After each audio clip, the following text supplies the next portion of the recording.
My name is Kathy Mercier.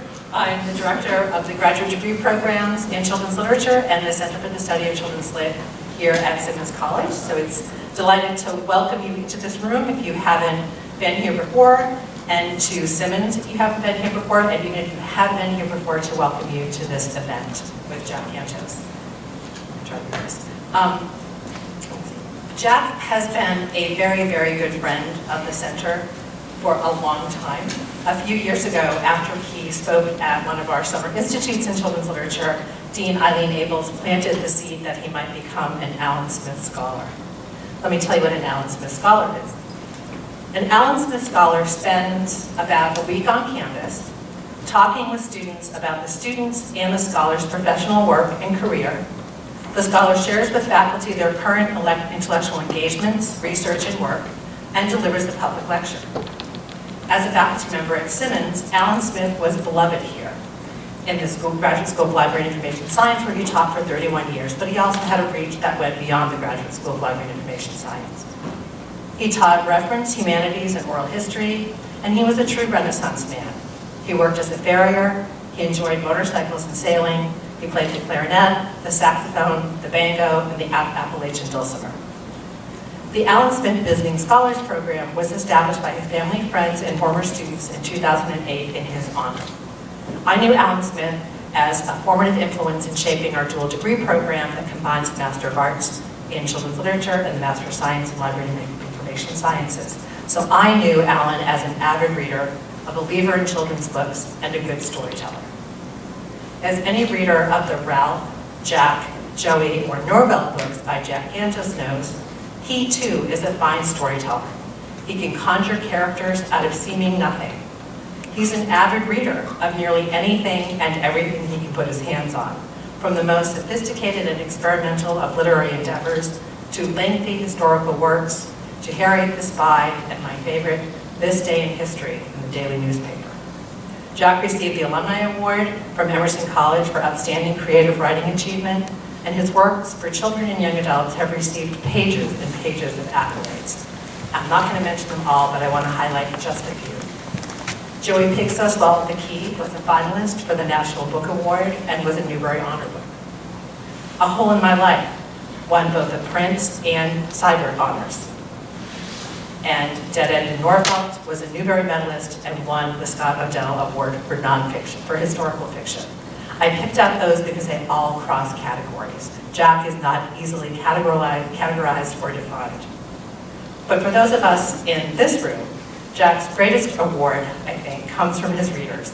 The young people, the teachers, the librarians, the critics who find his work innovative and challenging, fast-paced, and sometimes so funny that tears streamed down our faces. Whether drawing overtly on his real life, as in Hole in My Life, or in more covert ways, as I probably think every other book, he finds the human heart in each character, and that human heart reaches out to touch the heart of every reader. We are delighted to welcome this warm, generous, and talented Bostonian, Jack Gantos.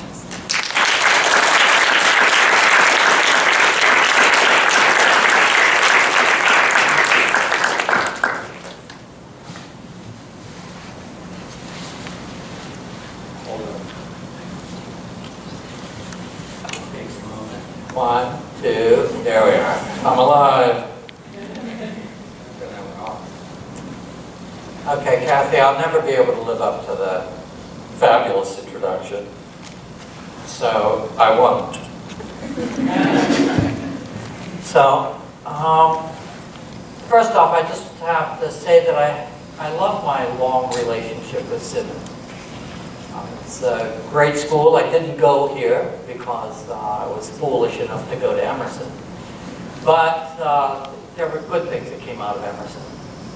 But this school really does generate a lot of thoughtful people, particularly in an area that I love. And I love children's books. I love children's literature, not just young children. I like all the children. And, you know, most of the time I look at adults and I go, yeah, they're still children too. So, and the literature for children is so vast, especially these days. I mean, it just seems like when I wrote that first Rock and Ralph book in 1976, that I thought YA literature stopped at, you know, and, well, where did it stop? I don't know. Where did it go? Let's see. S.E. Hinton. Was that it? Was that it? S.E. Hinton? I sort of capped off. I went from S.E. Hinton to like John Cheever. Like, it was that fast. There was nothing else. Yeah. Okay, maybe Rick Bradbury. But nonetheless, now the richness of all literature is in children's literature. So you have the most sophisticated characters, you have the most engaging of themes, and you have the most beautifully designed and developed and revealed landscapes and backdrops, and you have terribly, wonderfully engaging characters that make you feel and think, and, well, through the magic of literature, make you change, which a good book should make you change. And so you get all of that from children's literature. I mean, that's pretty good menu, I would say, for reading. Adult literature? I probably read adult literature 95% of the time. And I love children's literature. So that's I just cherry pick the 5% and get that. But I never really see, or don't see, the child in the adult literature. When you're reading about characters, you kind of understand that those characters did not become adult characters without having been children at one point. And as a result, you can speculate all the way on who they are and why they are. And so that idea of reading children's literature all the way to adult literature is also the same thing as understanding children, adolescents, adults, and so forth. So you can read more deeply into those characters as well. You become a richer, greater, more perceptive reader for reading the entire range of literature. But tonight we're just working on children's literature. So let's go there.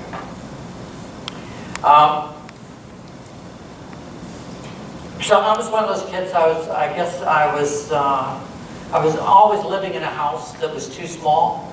And there was no one room you could go into where somebody wasn't. You know, I shared a bedroom with my brother. You know, we always had a house with one bathroom. You know, so even if you went in there and put down the toilet seat, built in a book, somebody was beating on the door any minute. And then, you know, you go in the kitchen, somebody's there. You go in the dining room, somebody's there. The living room, somebody's there. So for me, the best place to go was the library. So I was, from early on, a library rat. Before I was even thinking about writing books, I was always hanging out at the library. And another thing that brought me to the library was I went to 10 schools in 12 grades.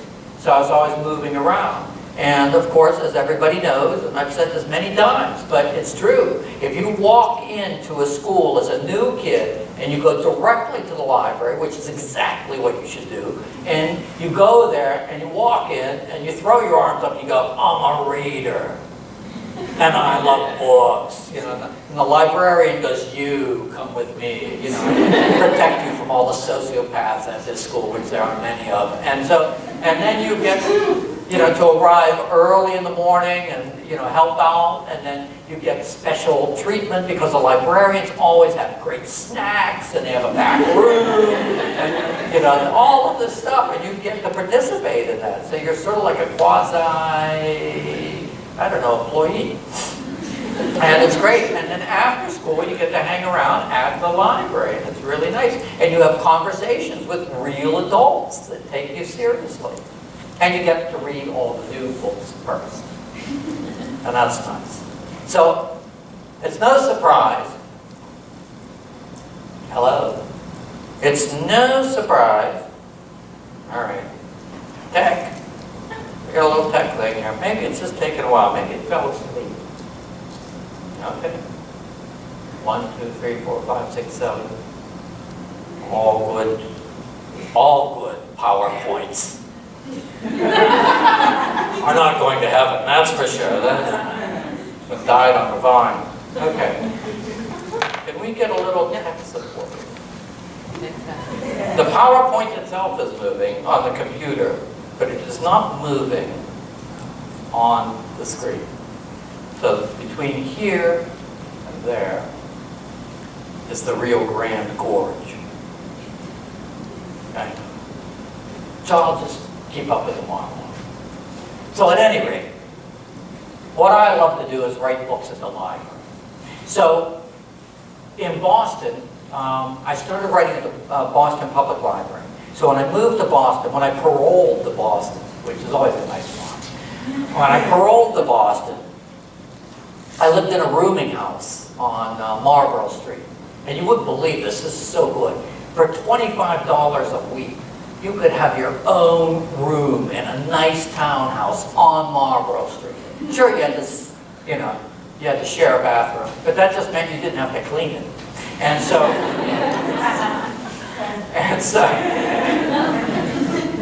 do your magic.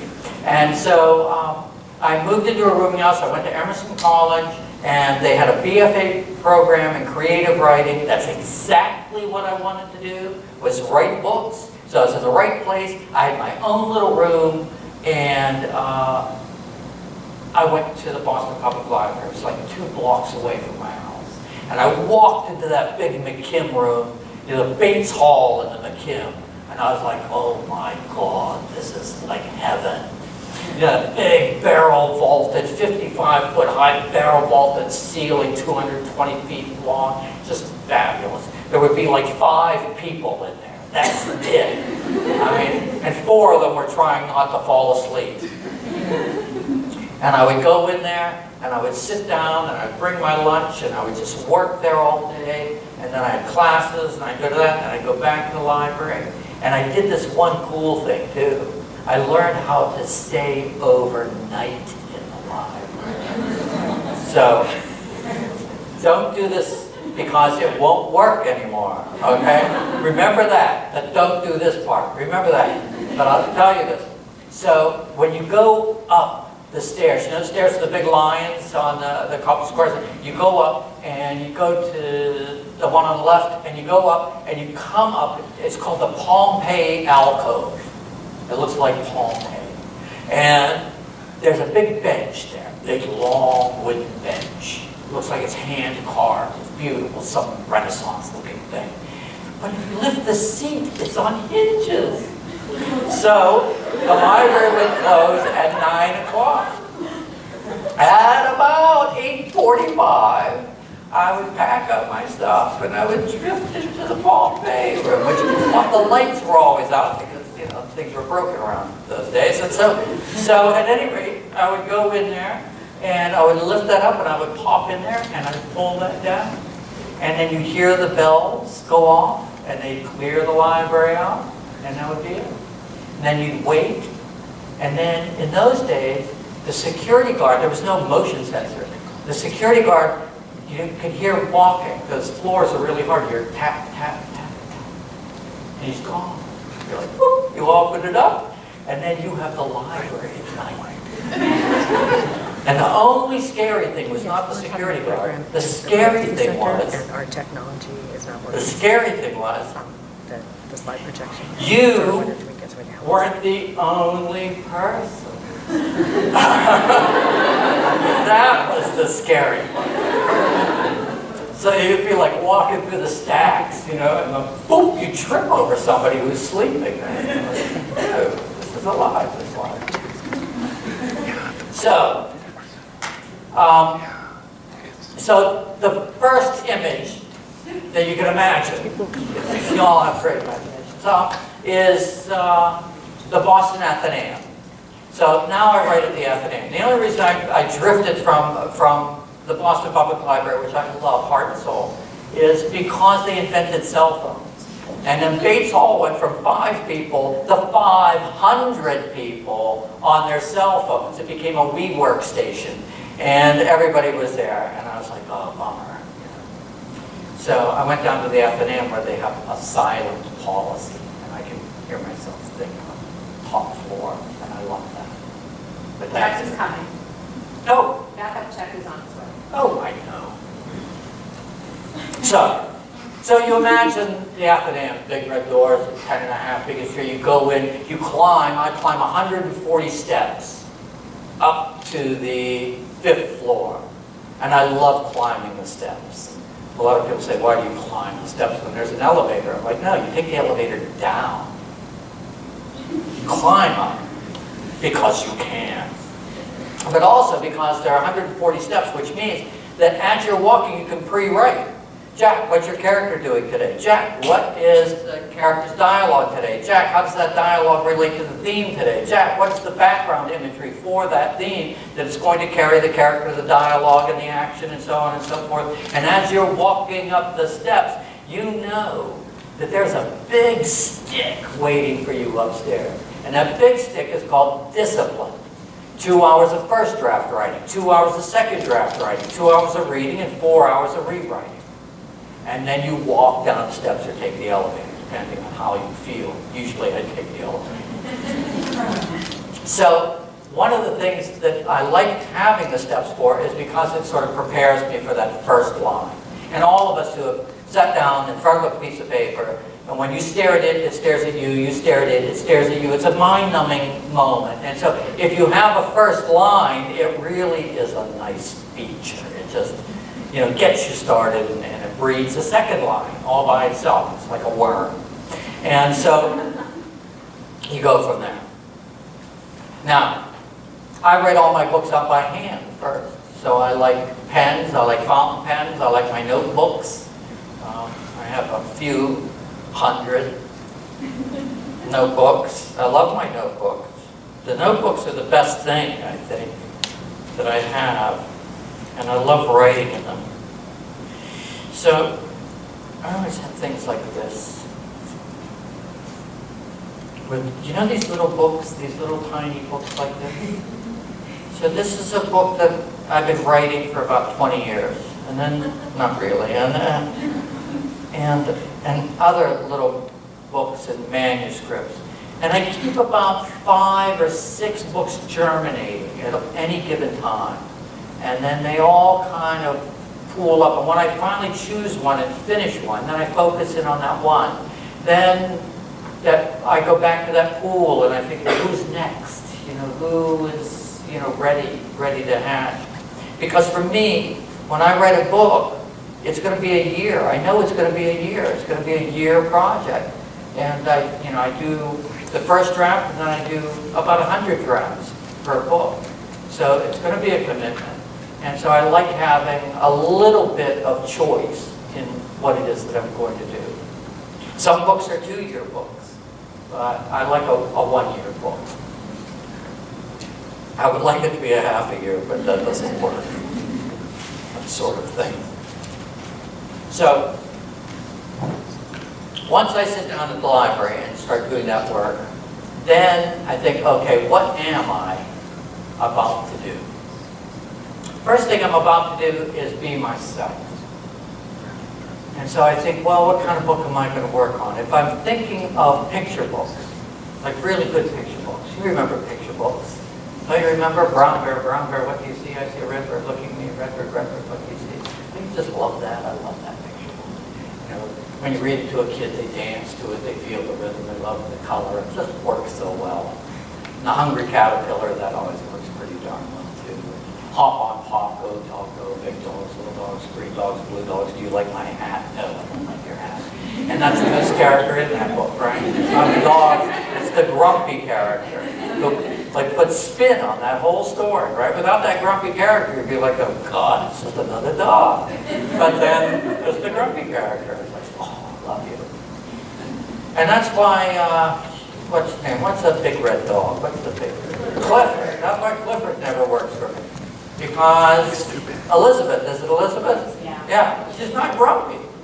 You know, it's sort of like, okay, Clifford, let's go over here. Oh, Clifford, you're just making a mess, but it's okay. I'm like, really? Is that tension? I don't think that's called tension. Thank you so much.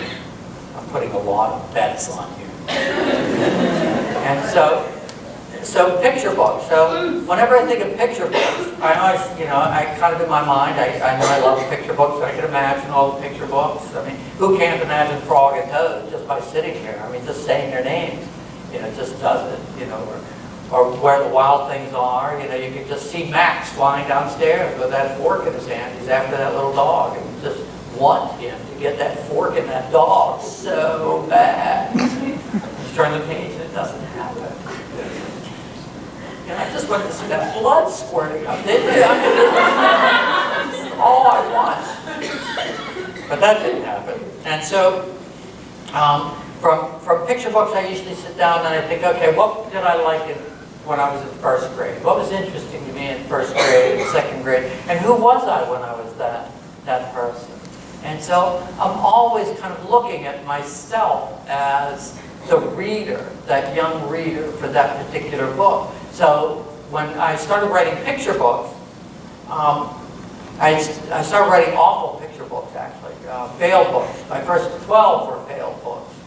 And it wasn't because I wasn't being myself. I mean, I wanted to see the blood.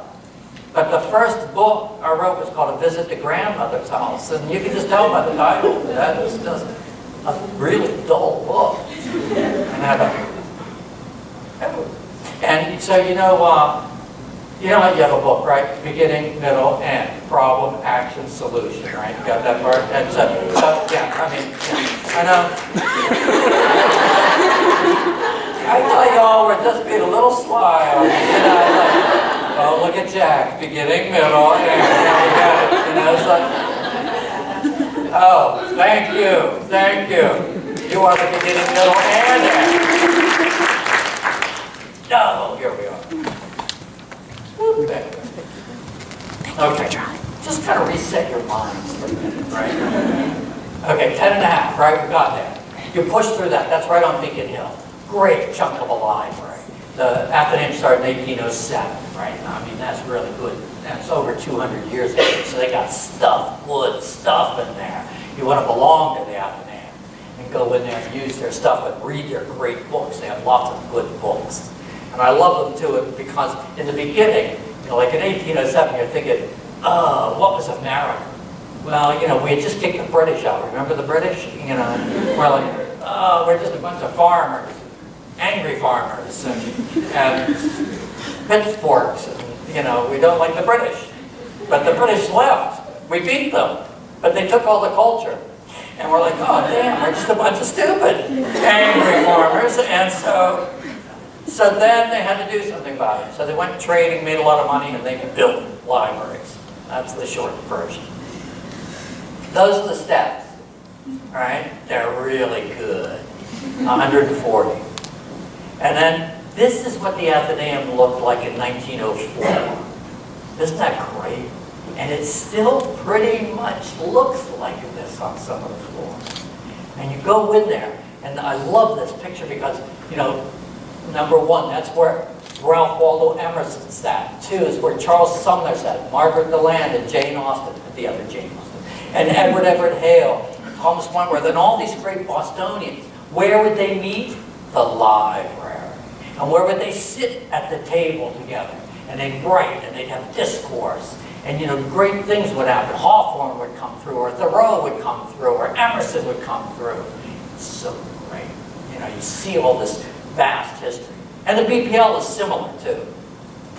And then you just keep going. And that's the floor I write on, the 5th floor. That's the silent floor. No talking. No even going into the bathroom and using your cell phone. Because before long you'll hear this. Boom, boom, boom. And that will be me beating on the door. saying, hey, outlet. You know, they always try and do it. It's the Suffolk students every time, not the Simmons students. And then, so a desk, I love getting a desk set up. Don't you love getting your desk set up like with good stuff, pens and paper and all that good stuff, my little computer. And so I'm working on a book. I think that was From Norvelt to Nowhere. And then my pens, I love my pens. And then black ink and red ink and all kinds of different nibs. And I have that. And then, my sneaky pens. So you know those little fake books? So I fill them full of ink, bottles of ink, and extra pens, and I hide them on various floors in the Athenaeum.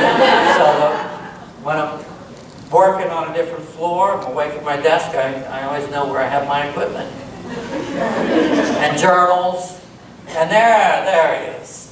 First grade. So we didn't have kindergarten. So by first grade, you were really dumb. So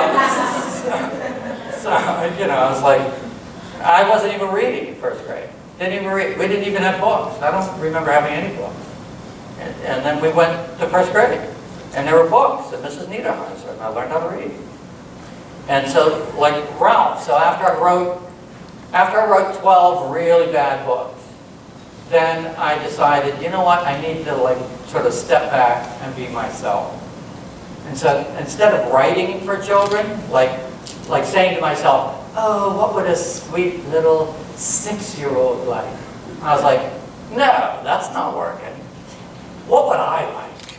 And I'm like, yeah, you want to see the blood, right? You want that fork to go in the dog, right? So I'm like, okay. So I answered this, like a nutty story, but I answered an ad in the Boston Globe in the pet giveaway section, and I wanted a cat, because I was going to write a book about a cat, and there's that kind of rule of writing, write about what you know about. I didn't have a cat, so I thought I'd get a cat. And so I got the cat. I went over to Harvard University and got the cat. It was a Harvard cat. And I thought, it has a better degree than me, perhaps the cat will write the book, and I'll do it. But the cat turned out to be like the bad Harvard student, and it just was like a hellion cat. It was a cat that, you know, evil cat. And so then I wrote, instead of writing like Sweet Ralph, I just went the other way. I went, wow, Rotten Ralph, and I did all this rotten stuff. And then I took it to Walter Lorraine at Hope Mifflin, and he liked it. And I was like, whoa, what's the lesson there? You know? And the takeaway is, you know, you're going to be good at what you love, and you're not going to be good at trying to fake it. You know, so when you sit down and get ready to write a book, you have to ask yourself, why are you writing this? Is this an expression of something that you genuinely feel, or are you just trying to cobble together a couple plot lines, a few characters, and some action, and a wobbly theme, and try and mash it all up and make it look like a book? Sometimes you have to question the authenticity of a book. Oh, and those little chapter books. Do you love those chapter books? Those are like those Frog and Toad books, 4 chapters. Do you remember as a young reader, like you're reading picture book, picture book, picture book, picture book, and then you go in and you get a 4-chapter book, right? Danny, Dinosaur, you know, Frog and Toad. And you're like, whoa, I am so reading now. Look at me, 4 chapters. Right, yeah. And then you have like an older sibling who's like, so. And then you move up, right? Then you move up. Remember when you moved up? Like James and the Giant Peach, and you're like, whoa, I'm on the way. And then I got a little older. I'm the one in the middle, who's outgrown his shirt and his shorts. It doesn't look healthy. It really doesn't. It doesn't. But when you read the Jack Henry books, that's Pete, and that's Betsy, and my brother and sister. So with those books, then I could write about short stories about my family life.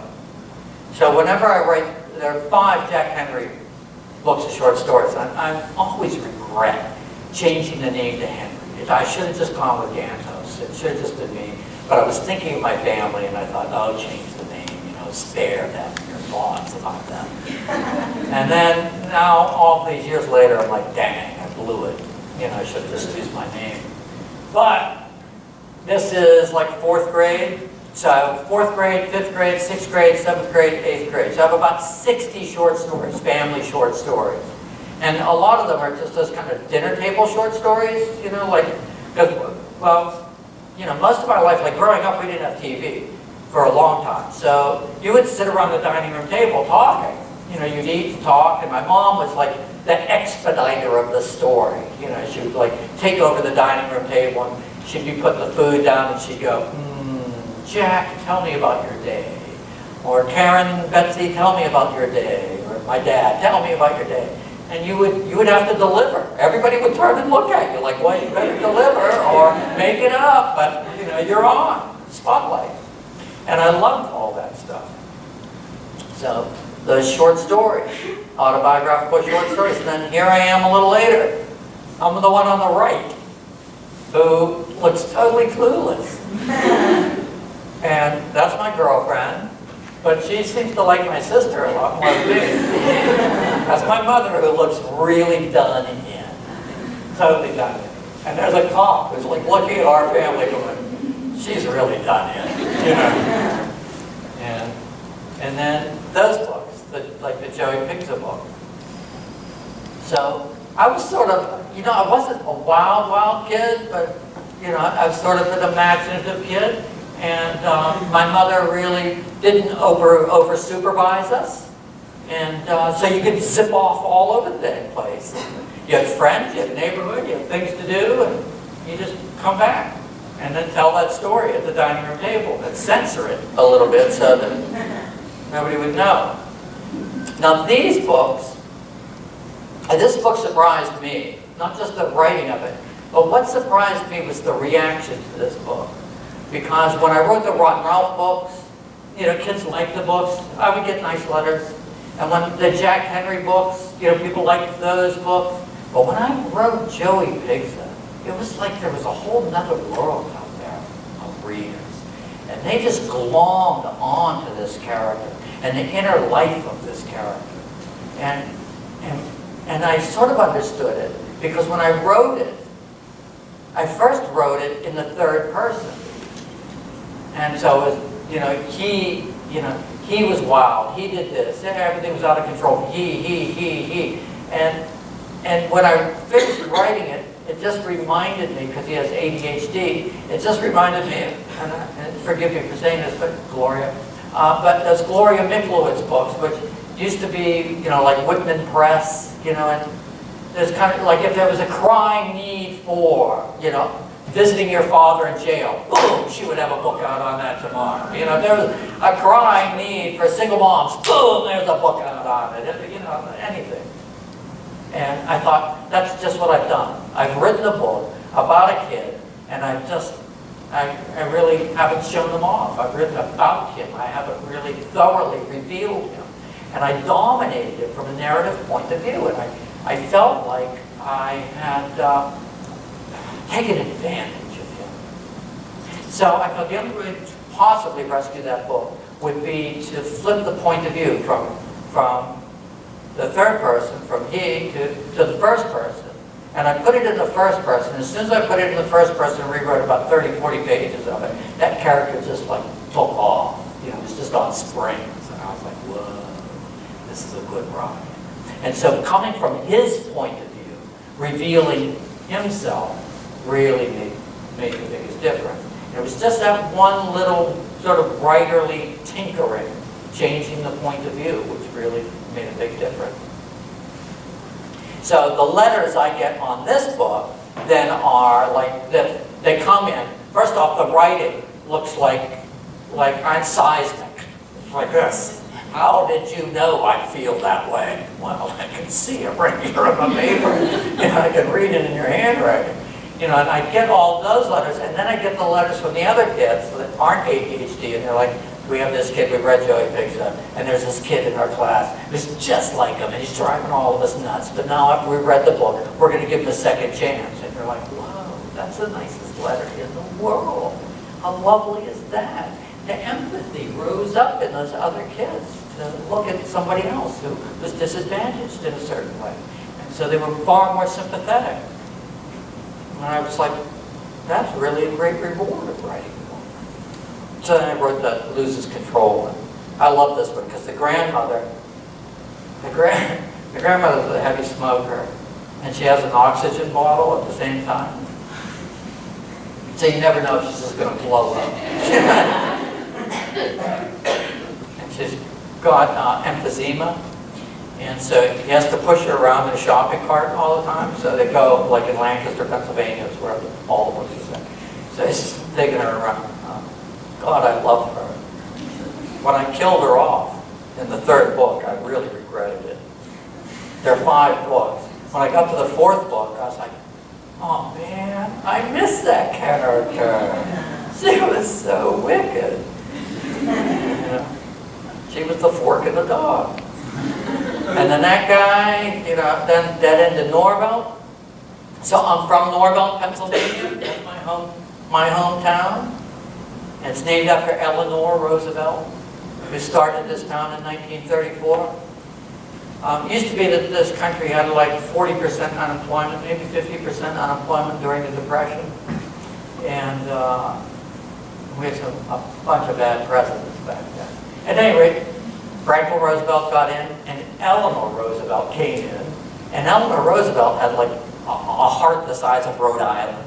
You know, and she just looked out at the country and saw poor people suffering and decided they needed to do something about it. That was the mandate of the presidency, to really help. And so they had this this idea, homesteading, and so she started about 100 towns, and the government would buy a farm, cut it up into 1-acre lots, and it was acre lots because the idea was that if you didn't have a job, at least you had an acre of land you could grow crops to feed your family. And so it was a very agrarian system. And so they had a community farm, a community factory, a community chicken hatchery, 250 little houses, and everybody helped each other build their houses. And they had, at this time, a totally little socialist town. How fabulous was that? And we loved it. And so it was named Norvelt after Eleanor Roosevelt. They had a contest. And then, so I wrote that book, the second one. And then there's that guy. Oh, that other one won the Newbery Award, which was pretty exciting. And then this is me getting a little older. And I love this. This is when I started to write.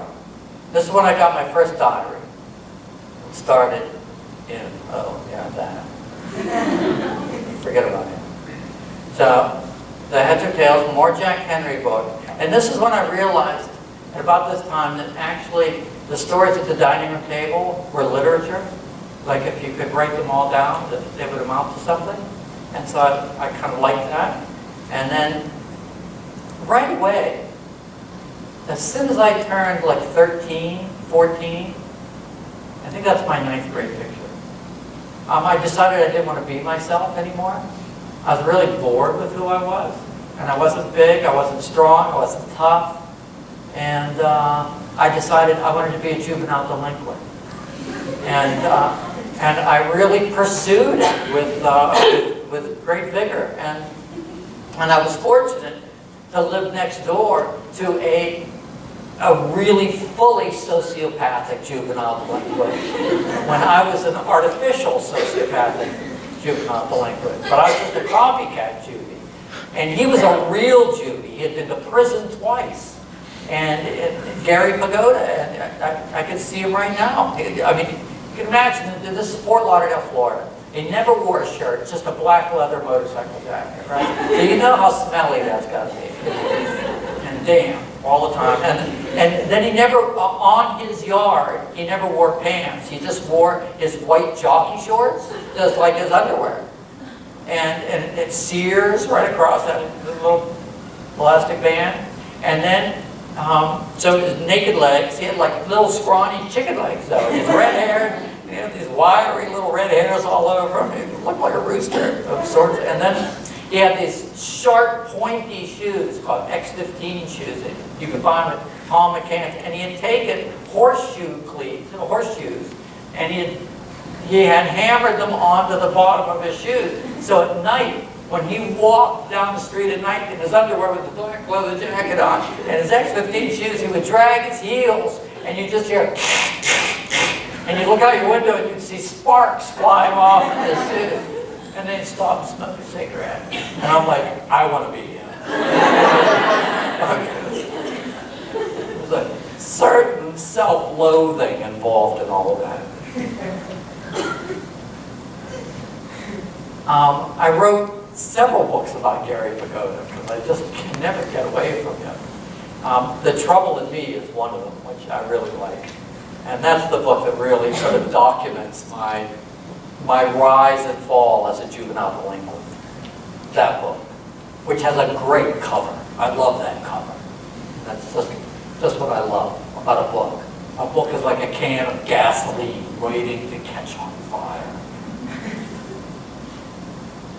It was sad not to be a good juvenile delinquent. And then I'm in high school, and then this book, this was a high school book. My biology partner, this is like 1967, Fort Lauderdale, Florida. It's like the land the time forgot.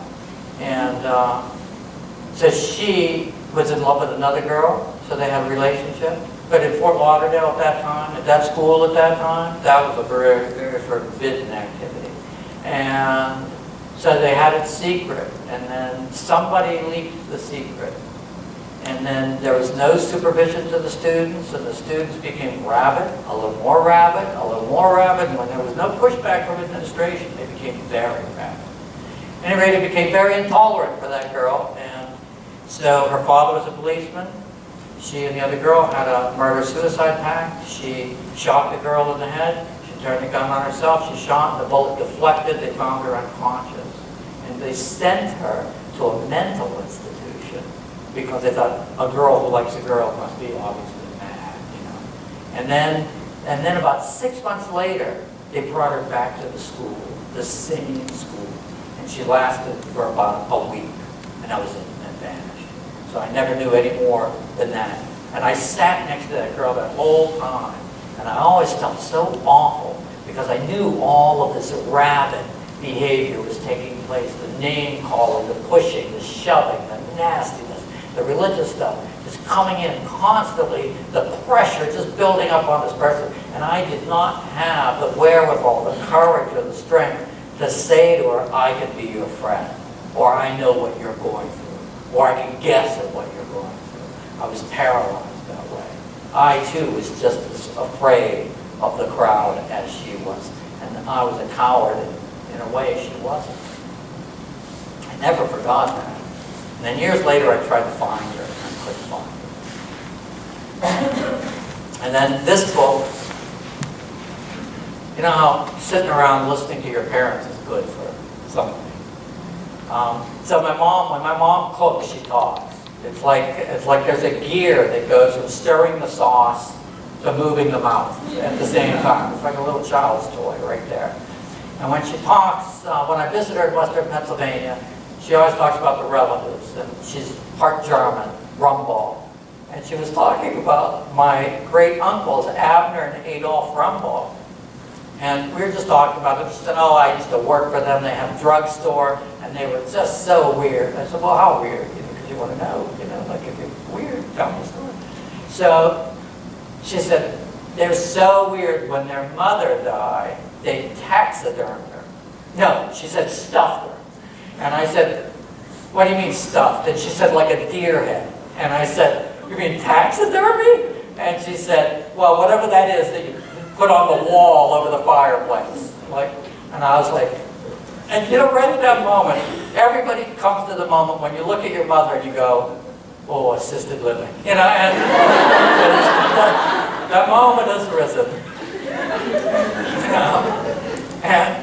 And she said, no. She said, really? She said, when I was a girl, I worked in their drugstore. They had a drugstore, the Rumball drugstore in Mount Pleasant, Pennsylvania. And she said she had seen the stuffed mother, the whole mother, stuffed and mounted on a board that was painted like a rug. She was very specific, with wheels under it. They could wheel her around. Okay, and I'm like, and now I'm really like, I'm on the phone. Hello, doctor.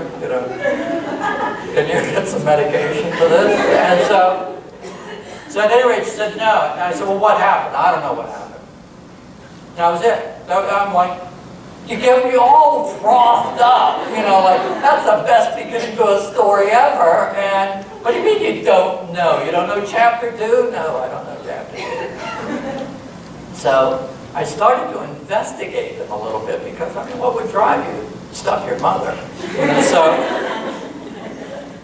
at any rate, they were involved with the American eugenics movement in the early part of the century.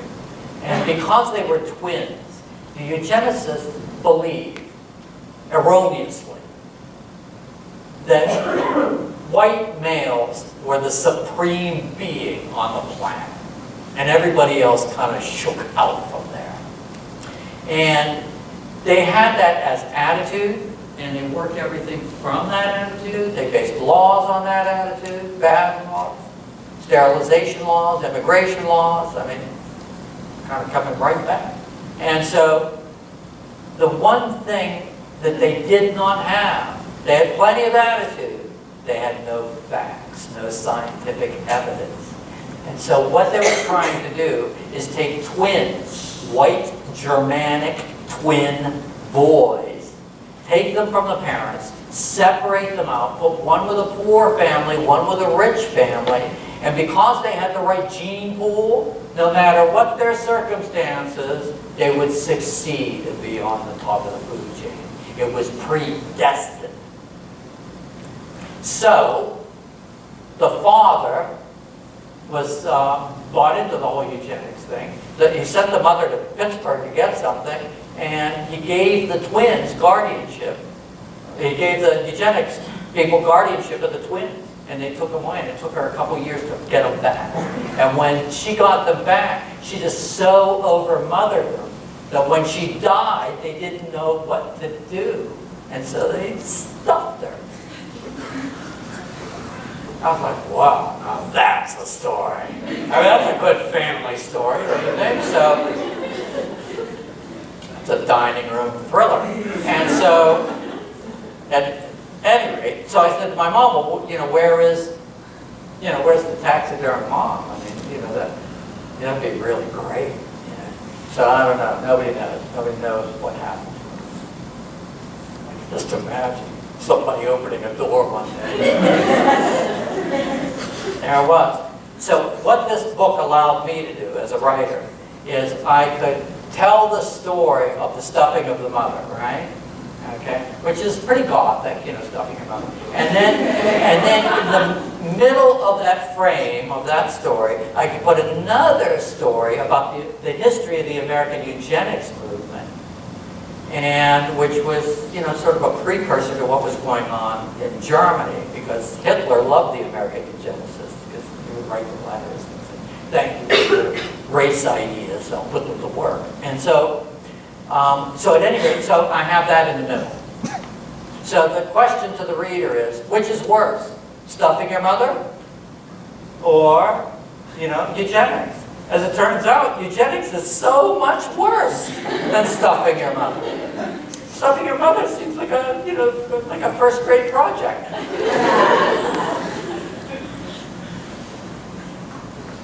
So, you know, when, oh God. Sorry, that just blew the last line. So, the one thing I'll say, well, with that up there, at the same point, and that is, you can go from Rotten Ralph to, I guess, your own rottenness. And so that's me.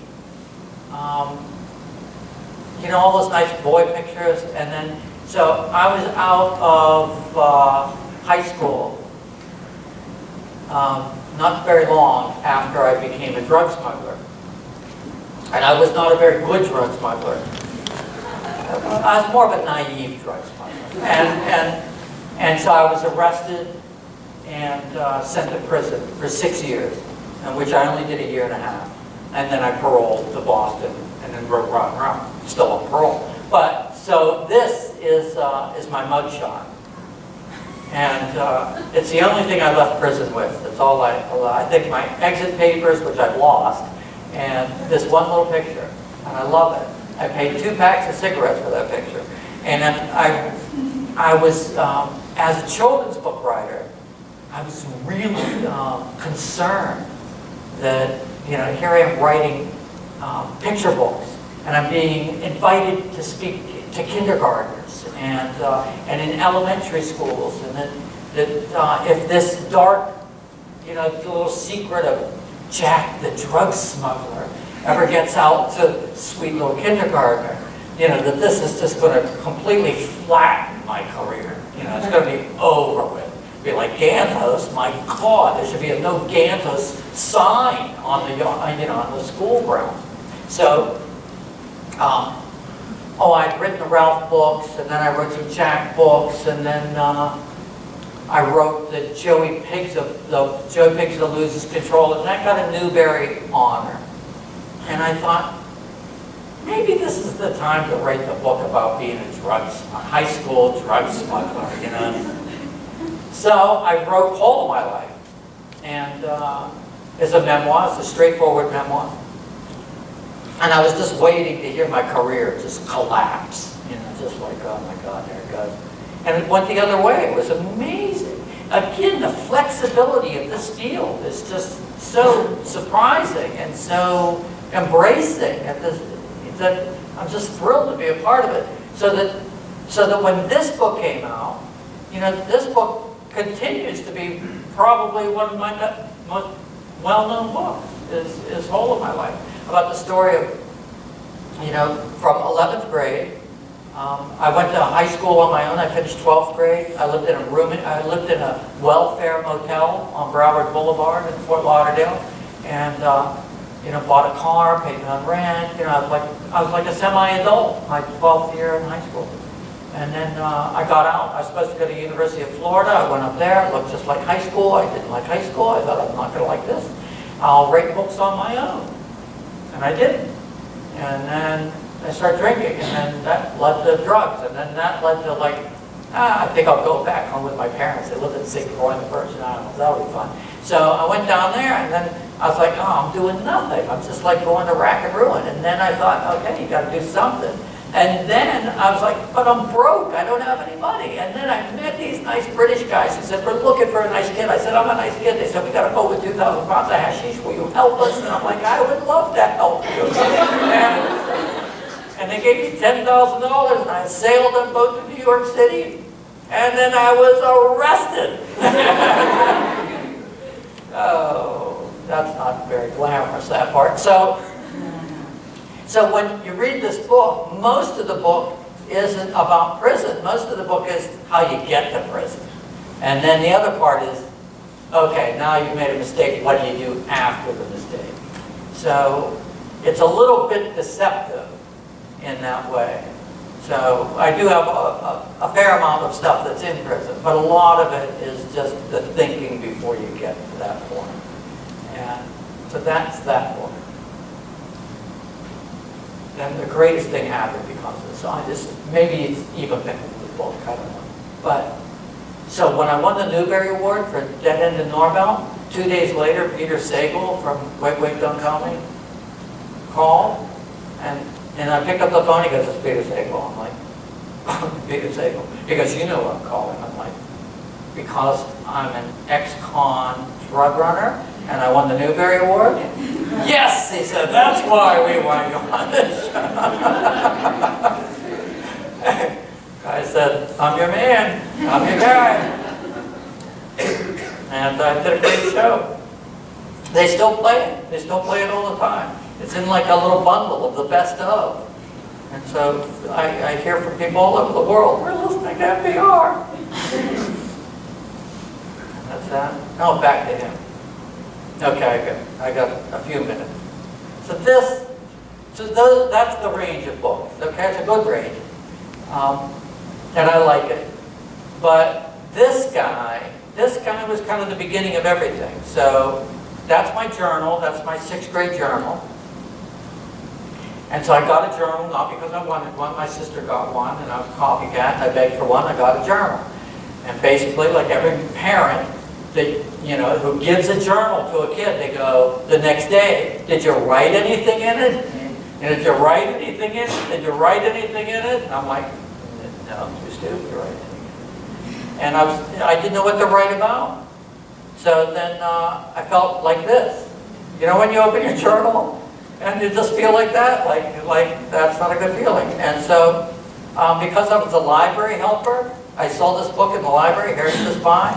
Basically, I read the book because she's carrying a journal. And I was like, I'm doing nothing with my journal. What's she doing? And then it was like everything changed in my life. It was so good. Because all Harriet did was walk around, overhearing other people's conversations, spying on people and writing it down. And I thought, why did not somebody tell me that is literature? I could have saved myself an awful lot of angst. And so I got on that bicycle with the journal, and a big piece of paper, and I practiced the Harriet the Spy method. Oh, I promised. That's why because I was working at the library, I went over to the Gantos section. You know, have you ever gone to the library and looked where your book would go? You know, I know, there's some of us out there. And generally the sad ones. And so I put it between George and Gantos. And I thought, okay, if I write a book, that's where it goes. I was like, oh my God, you know. And then I ran away. And so this is my first spy map. So I love these early maps. They absolutely verify to me that seeing is believing. Just that simple statement, seeing is believing. When you look at that blank sheet of paper, you get nothing. And when you look at a map of your neighborhood full of details, it's like, whoa, stuff is happening. Good stuff is happening. So that's where Gary Pagoda lived, next door. See the swimming pool? We played this game called Depth Charge. Gary was a genius at sadistic games, and I loved them. Depth Charge. We called these games the Pagoda Olympics. And so Depth Charge was a game where Gary Pagoda, it only worked at night when it was dark, because that's really when the ritual was best. He took 5 gallons, a 5-gallon bucket of diesel fuel, poured it on the pool, and lit it on fire. So the whole swimming pool was burned, right?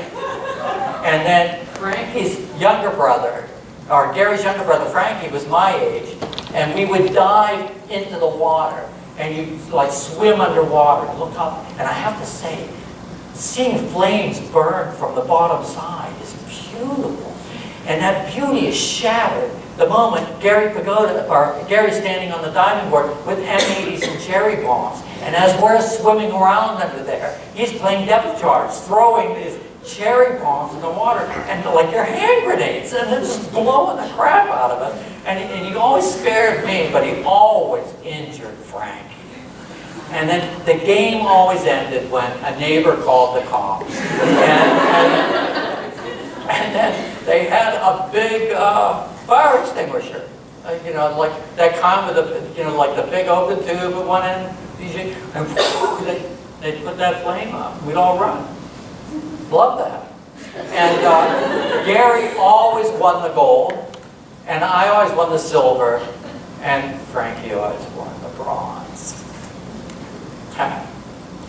Let's see, what other pagoda games were there? Well, we'll get to those. So at any rate, so there's that house, and then my house, and little things, like my dog was eaten by an alligator, and that was kind of sad. And then I threw up on the wall over there with an airplane crash in the neighborhood, grumpy old people. But this was like a test run for just seeing things that I could potentially write about. And so this is kind of where it started, and then me, my brother Pete, my sister Betsy. So then I started doing my house. So then I thought, well, I'll get a house map. You know, like stuff happens in the house. And then you can get more stuff. More broken bones. There's the dog again, exploding hot dog. I ripped the wart off with a pair of pliers. That didn't work. That dog bit me.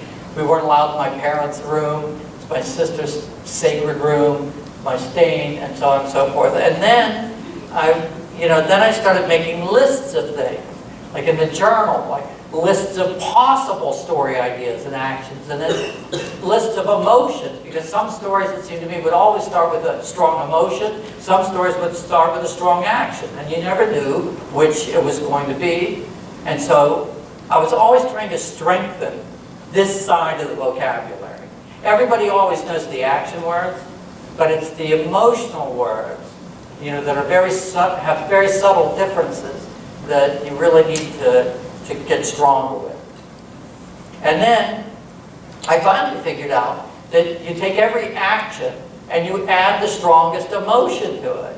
And then suddenly, if you wanted to write a story, you had depth instantly. You had action on the surface, you had emotion running under it, and then you could really kind of start getting some traction on that story. So the maps for me were incredibly important because of the visual quality of them. And it gave me confidence to see it, and it allowed me to really kind of burrow down into my own stories, my own family stories, and write what I thought was fairly authentic material. So that's where I got started, right there. And then, of course, you have to learn the stuff. You know, nobody goes to school. I don't know, did you have creative writing? We never had creative writing. Nobody ever said, look, this is how it works. There's creative writing. Oh, really? Yes, and you have a beginning, middle, and end. In the beginning, you have characters setting a problem. In the middle, you have rising action to some sort of crisis. And then in the end, you solve the problem, and then you have the physical and emotional ending. Nobody ever said that to me. And I guess if they had, it would have made sense, but you just sort of know it a little bit naturally, but in an inarticulate way. So it's nice to know it. And then focused drafts, what kind of drafts do you do? Like I told you, I do about 100 drafts per book.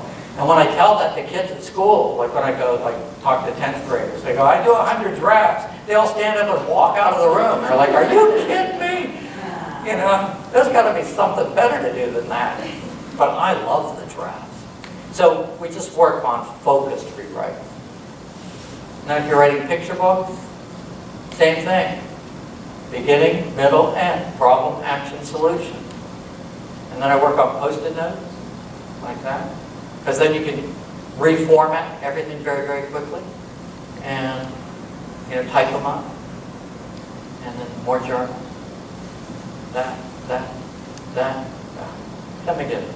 I guess we're at the end. So I was trying to, I think we recovered from the little beginning. But it was nice to be able to have a little chat with you before we really got started. So let me just say this, that could we have 5 minutes for questions? So that we have time.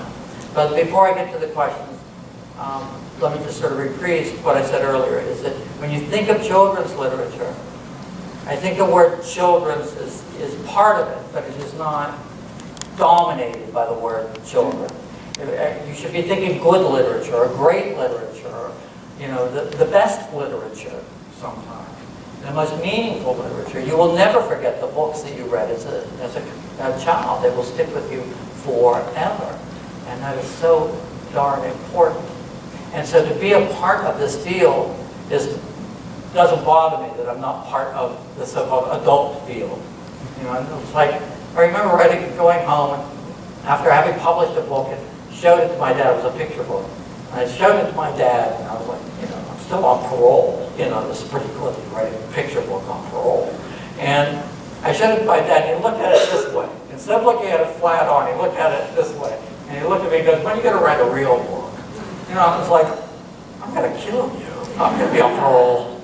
No, I'll be off parole forever after that. So I think some people think that if you're writing picture books, or if you're writing little family short stories, if you're writing, like James and the Giant Peach, or Cricket in Times Square, or April's Island, you're just having a little fantasy party all by yourself, But these things are really genuine literature. And so I'm happy in this field. Even though I read everything out of it, I try and bring all of that stuff back into it somehow. A year ago, I read books on just quantum physics. And it was amazing. I was reading quantum physics, quantum. I'm like, what am I going to do with this? And I had this great book idea, and then I read this one final book on quantum physics, and I got about 10 pages into it.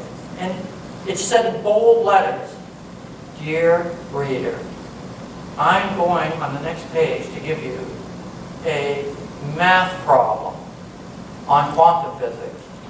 If you can solve it, continue reading the book.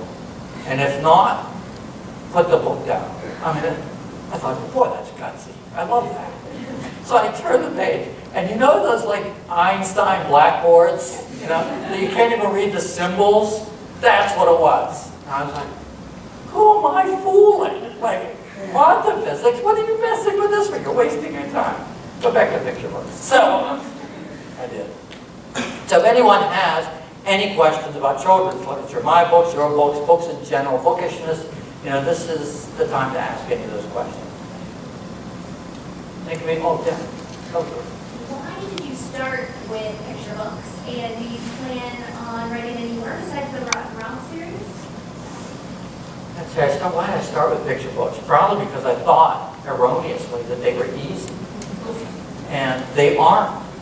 They're like, I think I would rather write a novel than sit down and write a picture book. And they're just so dang, they're just so particular. They're the most particular thing. So, and also I was in school. I was, and so it was a project I could complete, as opposed to like writing a novel, which I couldn't even fathom at that point. And also, I'd gone to a party dressed as a white rabbit. It was a costume party. And I met somebody who was dressed like Alice in Wonderland. And it turned out to be Nicole Rubel, who was the illustrator of the Rock and Roll books. So that's how we met. Like, there's two characters from a book. Yeah, we both like picture books. So let's collaborate. We did. So it worked out. Go to a party. Make a complete ass out of yourself. And then good things will happen. Any other questions? I'm good for dispensing advice if you haven't heard it. Yes? When you work with students in school, can you talk about one activity that you've done with students that's really struck a chord with them? When I go to school, I go to school to teach. I'm really not that concerned about whether they read my books or not. I am very, very driven to teach them how to find material to write about and how to write it, how to organize it, how to polish it. So my entire agenda is yes, to be as interesting as possible, so that I can teach them to think of themselves as really interesting people and find the stories which are purposeful to them, and then how to write them, how to organize them, and so forth. So when I leave a school, what I'm trying to leave behind is an entire culture of how to get started, find good stuff, how to write it, and I'm also making sure that the teachers are in that workshop, because it becomes an in-service for the teachers that they can start up in class. So frequently when I'm talking to like 6th graders, and I'm talking about all this stuff, let's say, then I'll just turn to the teachers.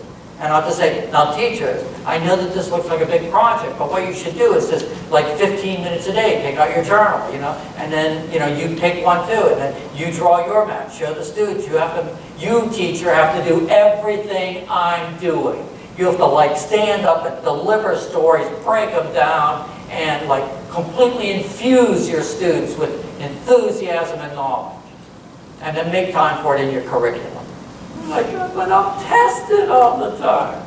Yeah, well, I'm sorry, but I'm going to come over next year, and if you don't do it, it's going to be the big test. So that's what I'm interested in. If I go to 1st grade, we work on picture books.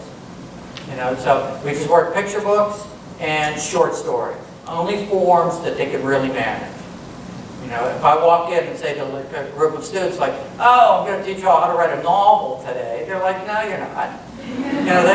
They know the answer to that right away. But if I say, you can write a good 2-page story, then they're like, yeah, that's within distance. I can manage that.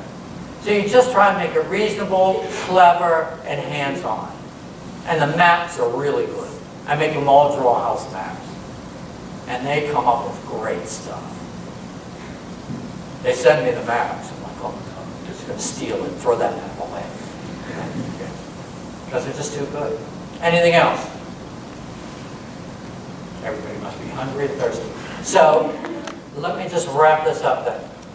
By saying thank you, of course, to Simmons and to Kathy, who has been really a great champion for me at Simmons over many, many, many, many years, and even outside of Simmons. And I'm so appreciative. Thank you all for coming out tonight. I know that it's an evening that you've given to coming out, and I appreciate that. And I will be signing books, and there's a lovely buffet over here, so don't let it go to waste. Thank you all very much. Good luck with your own reading and writing.